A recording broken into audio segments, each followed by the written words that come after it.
மற்றும் ஒரு அண்மை செய்தியை பார்த்து வருகிறோம். 2 நாட்கள் பயணமாக ரஷ்யா புறப்பட்டிருக்கிறார் பிரதமர் நரேந்திர மோடி. டெல்லி விமான நிலையத்திலிருந்து தனி விமானம் மூலமாக ரஷ்யா புறப்பட்டிருக்கிறார் பிரதமர் நரேந்திர மோடி. இது தொடர்பான மேலும் விவரங்களை முதல் செய்தியாளர் மதியழகன் வழங்கியிருக்கலாம். மதியழகன், மேலும் விவரம்.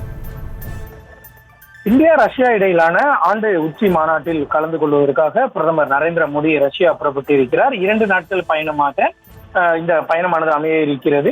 இதற்காக டெல்லி பாலம் விமான நிலையத்திலிருந்து பிரதமர் நரேந்திர மோடி தனது சிறப்பு விமானத்தில் ரஷ்யாவினுடைய தலைநகர் மாஸ்கோ சென்றடைகிறார். இந்த மோடியினுடைய பிரதமரினுடைய பயணம் என்பது உக்ரைன் மீது ரஷ்யா போர் தொடுக்க தொடங்கிய கடந்த 2022ஆம் ஆண்டு பிப்ரவரி மாதத்திற்கு பிறகு முதல் பயணமாக இந்த பயணம் அமைய இருக்கிறது.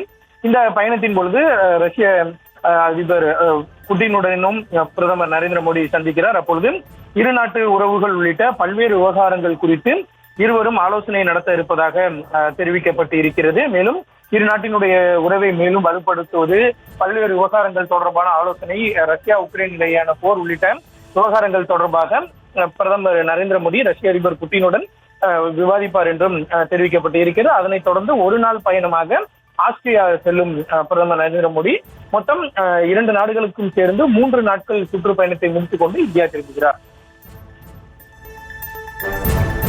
விவரங்களுக்கு நன்றி மதியழகன். செய்திகளை உடனுக்குடனும் துல்லியமாகவும் தெரிந்து கொள்ள சப்ஸ்கிரைப் பண்ணுங்க.